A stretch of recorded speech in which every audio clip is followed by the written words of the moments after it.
What's up, guys? Welcome to Daily Dose of Reddit. This is your host, Zach, and today's subreddit is r/EntitledParents.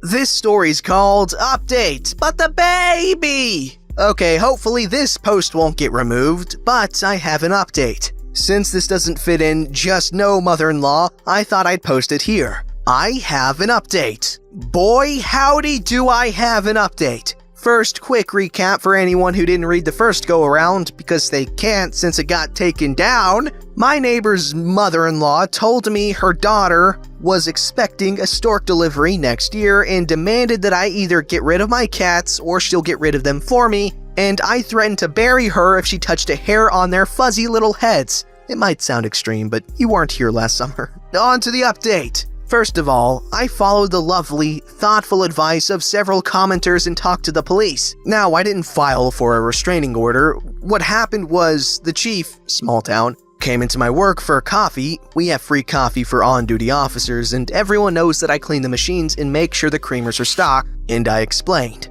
I did not mention that she threatened my cats, because he's old school and an animal that doesn't work isn't worth anything. But I did mention that she's been standing outside and screaming at me when I go for my morning run, which is right after I get off work, and that it's making me very uncomfortable. I also explained that I didn't want to formally do anything, because I didn't want to hurt neighbor or pregnant neighbor. He nodded, called me 6 kinds of idiots. I can't remember who said I shouldn't set myself on fire to keep them warm, but he repeated it almost verbatim, and told me he'd talk to them in an unofficial capacity as long as I promised to file in an official capacity when crap goes downhill. So, Christmas night. One of the officers stopped by my work to tell me what happened in the wide-eyed awe that you could only get when you witness something you just can't believe happened. First, the chief, with an officer as backup, told the family, neighbor, pregnant neighbor, and mother-in-law that I was nervous with the way she kept yelling at me when I went on my morning runs, and that after what happened last summer, I have every reason to be nervous.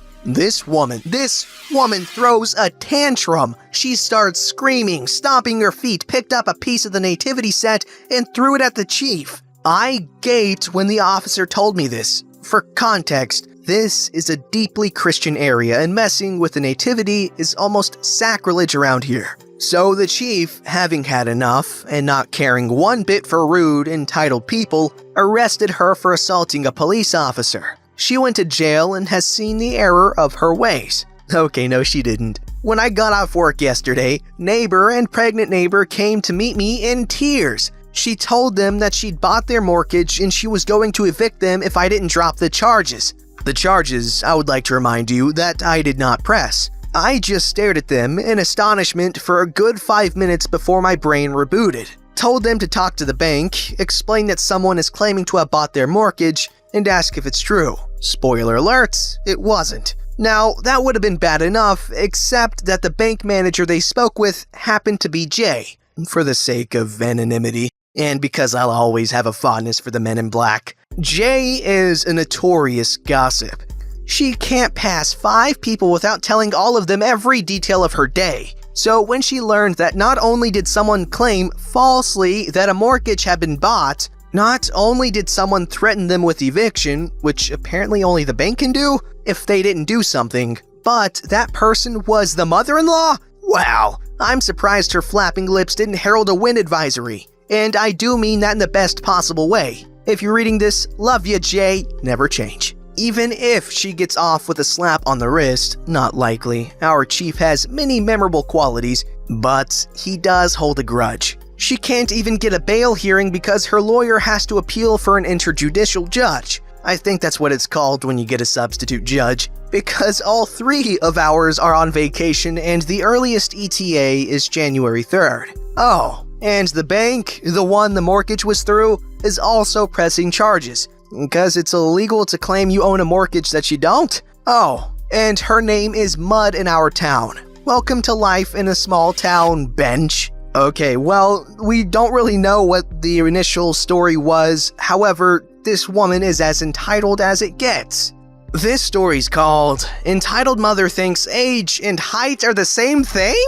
Hi everyone! I'm extremely new to Read It and never thought I'd use it for anything, but I thought I'd share an experience that I've had with an entitled parent. I live in Los Angeles and have a passion for working in theme parks. I've worked at Disney, Universal, and Pacific Park, the pier with the roller coaster and the Ferris wheel in GTA 5 for people who are unfamiliar with the LA area. This story is only one out of the literal over 30 I have with working in this industry for so long, so if you all want more, I'll gladly share. This is from when I was working as a ride operator at Pacific Park for a small children's ride that was probably the most tame and boring ride in the whole park. Luckily, it's not there anymore because that ride was the most painfully slow to operate, especially if it's an 8-hour shift. So when kids actually came up to the ride, I loved to interact with them as much as possible to make time go faster. The ride was meant specifically for children, and there was a height limit. For this ride, it was 42 inches.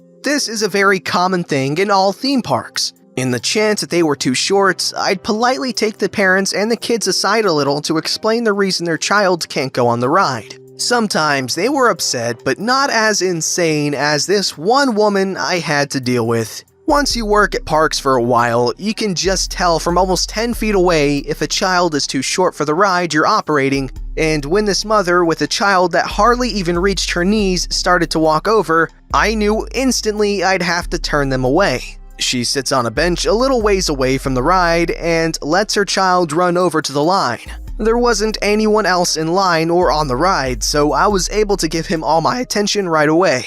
I got on my knees to his level and he tried to zip it right past me and open the chain to let himself into the ride. Without touching him, I moved my arms around him and directed him away from it, holding onto the chain so he didn't unhook it as I said, Whoa, hold on there, buddy. I need to make sure you're tall enough to ride, is that okay?" He nodded and gladly pushed his back up against the measuring wall. He was at least 5 inches below the line. I put my line where his head is, asked him to step away to look at it for himself, and show him why he can't ride. After I explain, I can tell he's a little sad. So I said, "But hey, you know what? I'm pretty short for my height right now. At the time, I was 20 and only 4'10". When I was your age, I was all the way down here. I pointed to only a few inches on the measuring wall near the floor. He smiled and laughed. After talking some more, I told him to go let his mom know why he can't ride. He walked over to her, and after talking a bit, she immediately shot a glare my way. I took a deep breath, preparing to use my super nice customer service voice. I smiled happily as she walked over to me, holding her child's arm. Conversation went as follows. "Did you tell my child he can't ride on this?" "Yes, ma'am. I'm very sorry, but he is a little too short for the ride." "He is 12 years old. He should be fine." This kid looked at the most 6 years old. His age has nothing to do with it, it's his height. I pointed to the measuring wall showing the 42-inch requirement. "He is way older than that. He can ride this if he wants to." I gave her a confused look and glanced over the sign. "This doesn't have an age requirement on it, it's the height requirement." "I know that, I can read. I'm trying to tell you he can go on this." "And I'm trying to explain he is too short for this." She doesn't listen and reaches for the chain to lift it up, pushes the kid forward to go under it and into the ride area. I quickly move my hand in front of him to block his path, because honestly, that can be potentially dangerous if he goes on the open track like that. I ask him to come back and bring him safely under the chain again. I tell him to stand next to the measuring wall to show her what I'm talking about. See, he needs to be at or above this line for him to ride it. He is almost 5 inches below it. "But I paid for this ride. I paid for him to ride it. He needs to ride it." I'm sorry, he can't." She scoffs at me and grabs her son's arm. "Fine, then what ride can he go on?" Honestly, he won't be able to ride any ride at all. All the children's rides are at 42 inches and they won't let him, just like me. "So you're telling me I wasted my money on this stupid park that my child has been dying to go to his whole life?" I shake my head in sympathy. "I'm sorry." At this point, I was expecting her to say, "Then give me a refund," or even maybe, "Then let me speak to your manager." But she didn't. She just glared at me, picked up her child, and walked off. I thought that was the end, but oh no, it was just getting started. She goes to sit on the bench for a while and waits for about 30 minutes or so. The park was really empty, but there was one family who was hitting up all the children's rides and they came over to me. I get them situated on the ride and everything is going smoothly. I glance over to the entitled mother to see if she was still there, and she wasn't. I felt that was really suspicious, so I looked around more and saw her getting in line for another kid's ride with the same height requirement. Except this time, she was holding the child in her arms to reduce suspicions of him being too short. I quickly opened the little phone box we have at each ride to communicate with other coworkers, and called the ride she was in line for. Unfortunately, I wasn't fast enough and he already let them into the ride so she can buckle him in before answering my call. Once he picked up, I said, "Hey man, I'm really sorry to say this, but the Karen you just let on with that little boy? Yeah, he's not tall enough to get on that. He's like 5 inches under. I know our manager is going to be making rounds soon and I don't want you to get in trouble." He thanked me, told me he'll check, and hung up. I was trying to focus on the ride I was operating and wasn't able to hear what might go down at the other ride at that moment. As my ride ended, I quickly helped the kids off safely and gave my attention back to the other ride. The kid was already buckled into the ride and the entitled mother was standing next to him screaming at my coworker. This is where I started listening. That's bull crap. That doesn't mean anything. My baby's 9 years old. He's old enough to do whatever he wants. I know. I'm just asking to see his height before you can safely let him ride. I don't care. It's his birthday. Just let him ride the ride or else I'm going to fire you. My coworker was doing his best to try to calm her down and explain more than he already explained. So I decided to call my manager over before they could to make things easier on my coworker. As I'm doing this, she glances over to me and gasps, You're calling security on me? I can't believe this. My coworker gives me a thankful look, and I just calmly explain the situation to my manager as quickly as possible. We hang up, and I continue listening to the entitled mother yell and scream at my poor coworker. We aren't leaving. I paid to be here. She was yelling this as my manager came over to help them.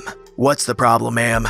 Your disrespectful employees are kicking my baby out of this ride. He doesn't meet the height requirement by almost 5 inches. That's not true. He's 10 years old. Oh, okay, well, can I see if he's too short? And if he really is over the height, then he can ride the ride. But if not, we can't let him. No, you can't. It's his dream to ride this ride, please. Ma'am, please stop yelling. All we can do is see if he's tall enough. If you continue to act like this, we will have to escort you out. You wouldn't dare. You touch me or my son and I'll sue you for sexual assault, you child lover. My manager wasn't having it. He took out his walkie-talkie and called security. As they came to get them, she screamed and begged them to stop. Her child was gently escorted out. The whole time she was yelling, I can't believe you would do this to a pregnant woman! To a white, pregnant woman! I didn't think she looked pregnant, but who knows? If she was, maybe her hormones were out of control to the point of becoming hysterical about a small $10 children's ride for her son who didn't even care about going on it or not. I still think about her today and wonder how that kid might be now. Hopefully nothing like his mom. Okay, I'm sorry, but that last thing he said was like, if she was pregnant, maybe her hormones were out of control. You don't say crap like that, dude. That's like when those dudes, those sleazy guys on TV or something, they're like, oh, we can't have a woman president. They're like, their hormones. That's just funny. I know he probably didn't mean anything bad by that, but it's just funny. Also, I kind of felt sympathetic at first for the kid, obviously, he's too short. But I was like, I kind of understood where she was coming from because if he was 12 and under 42 inches, I could understand why she'd be like, oh, come on, he's 12. But yeah, then she lost me.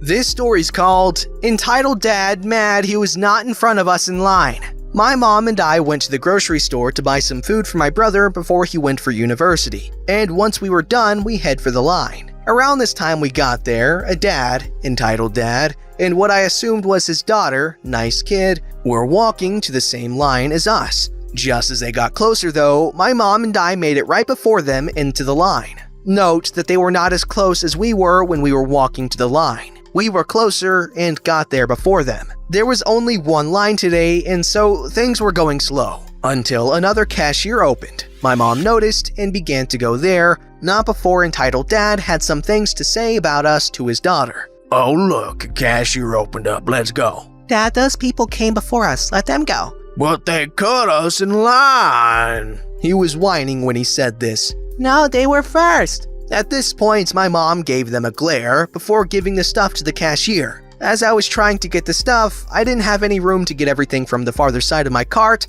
since we were squished into the 2 cashier tills. We asked entitled dad and nice kid to move their cart away so we can move our cart out and I can get the remaining groceries. But entitled dad just rudely said no, and nice kid tried to convince her dad to just move a little. So I managed to squeeze through the cashier tills to get to the remaining items. As I was packing the groceries, I can just hear the entitled dad complain about us taking up the whole damn area to pack groceries, even though I stayed on the side to put everything away. Oh, come on. You know what? At least try not to act like you're having a Freaky Friday situation. Jeez. Don't forget to like, subscribe, and hit that bell to never miss an episode.